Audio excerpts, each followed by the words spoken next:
Les gens qui n'ont pas d'argent sont humiliés. Et je lutte contre ça en donnant des soins.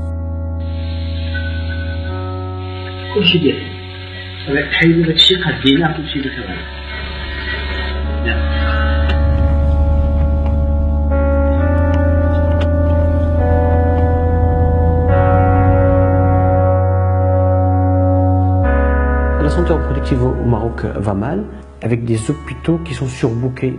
On a donc des patientes qui sont très mal suivies et surtout accouchent dans de très mauvaises conditions. Celles qui ne meurent pas gardent des séquelles.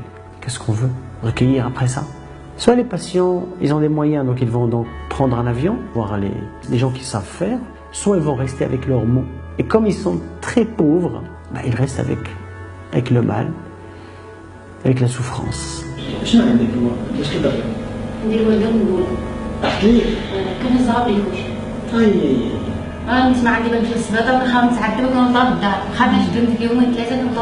J'ai découvert des gens qui ont des fibromes depuis 4-5 ans qui le font saigner, d'autres avec un périnée déchiré. Alors qu'est-ce qui arrive? Des difficultés à retenir les urines pour les femmes les plus âgées, des fois des selles. Et quand elles vont consulter, par incompétence ou inconscience ou les deux, on les laisse comme ça.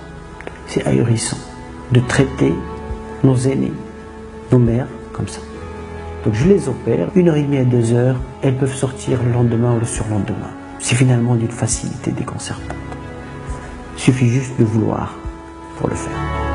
Beaucoup de souffrances sont dues à de mauvaises manipulations. Une fois dehors, il a besoin de respirer. Quand il ne crie pas, donc il faut qu'on l'aide.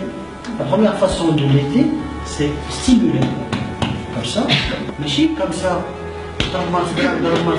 Pas comme ça qu'on fait. هذاك le contact قليل تيحس به malheureusement de nos jours et c'est ce que Dr Lana veut inculquer en nous pour يرجعنا les valeurs de la médecine القدام انك تتحس بلو patient. Je reste toujours optimiste pour l'humain, pour l'humanité.